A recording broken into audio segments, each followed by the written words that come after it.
If you are anything like the type of kid that I was when I was younger, you probably played in the dirt, flipped over logs, looked over the side of the sidewalk, or flipped over rocks and found these little gray bugs that rolled up into a ball when they were disturbed.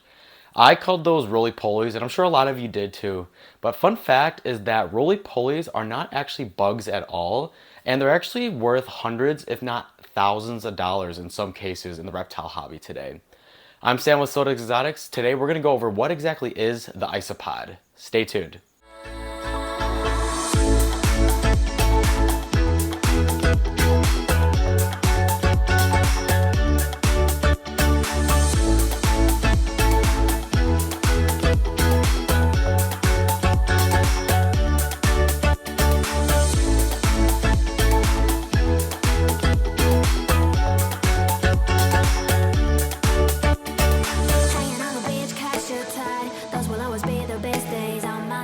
So first let's go over what exactly the pillbug slash woodlice slash isopod slash roly poly even is. They are actually a crustacean. They are not any sort of form of insect or even arachnid. They are 100% crustacean, meaning that they are related to crabs, lobsters, shrimp, things of that sort. Now scientists estimate there's actually well over 10,000 different species of isopods, most of them being between the land and the ocean, and there's about 500 species that live in freshwater itself. They vary in different sizes, coming from very large to about this big to almost microscopic, as well as different colors and looks to them as well. But to get to the more interesting thing of how these can cost tens, hundreds, or even thousands of dollars, we must go over why they're kept in the reptile hobby today. There's two main reasons why we keep them as pets today. The first reason is we use them for bioactive enclosures. A bioactive enclosure is basically an ecosystem within a cage, and isopods are very important for that because they actually eat decaying leaf matter as well as the feces of animals. So they become very important in keeping an ecosystem within a small cage. The second reason why we like to keep these in the reptile hobby is because with there being thousands of different species of land isopods, with all different types of colors, looks, and even like abilities such as being able to roll up into a ball, well, that's taken a liking to us as reptile keepers. They are very addictive because there are so many different color variations and types of them. Not only that, is the thing that's really important about them is they actually don't take up a lot of space at all. They can be kept in small plastic bins with just a couple of things in there that can actually make them thrive. So the reason they're so addictive is because it's kind of like if you were a Pokemon player and you want to catch them all. There is thousands of different types of these isopods, and what most of us want is just to have so many different collections, and it's satisfying to see if they're reproducing, what different color variations you can have, what sizes they can be, which makes it super addictive for a lot of people. Now, the reason some could be hundreds if not thousands of dollars is because they're not all easy to take care of. There are some that are really rare, some that do not give birth to a lot of offspring.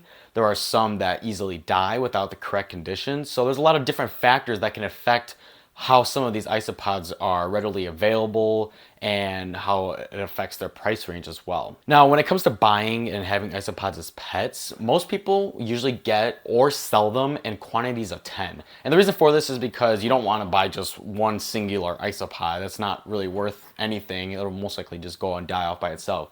If you buy about quantities of 10 or more, you can get adults, you can get younger ones, you can get possibly pregnant ones. It's a good starter culture to get a larger culture going. Now, an example of one of the isopods that everybody in the hobby wants is the rubber ducky isopod, specifically Cubaris rubber ducky. Now, they get their face because if you look at them, they actually do look kind of a little bit like a rubber ducky.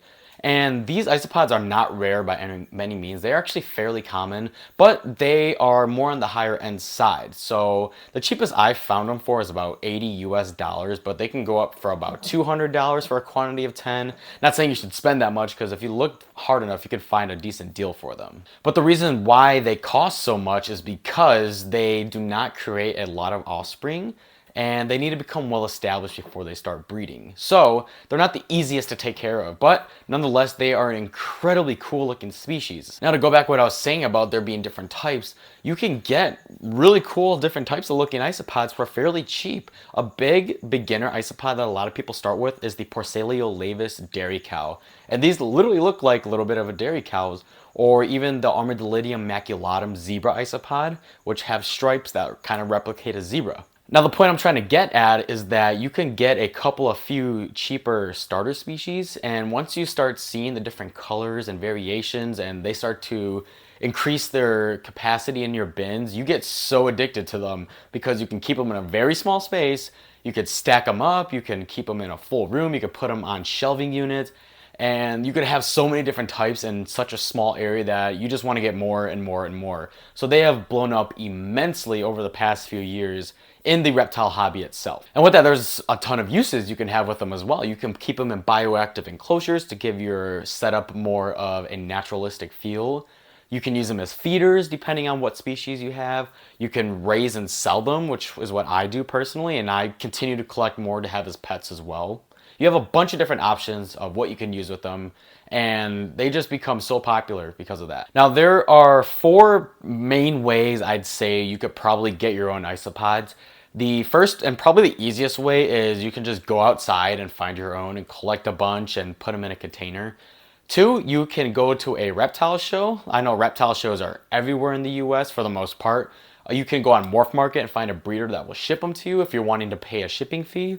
Or you can go on your reptile groups and find people who actually raise them themselves and you can buy from them, which might be a little bit easier too. So if you're wanting to get into something a little bit different than reptiles, or even keep it with your reptiles, you can actually try out doing isopods yourself, because there's people who have hundreds of these in a room. I don't even own that many species, but I'm continuing to get more.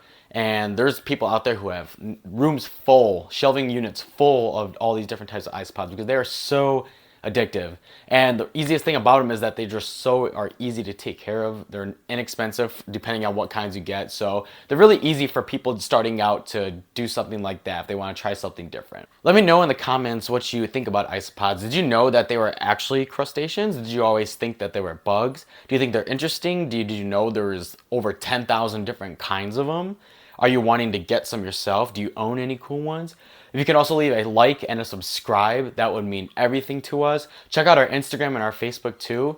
We will see you next Sunday. Thanks for watching.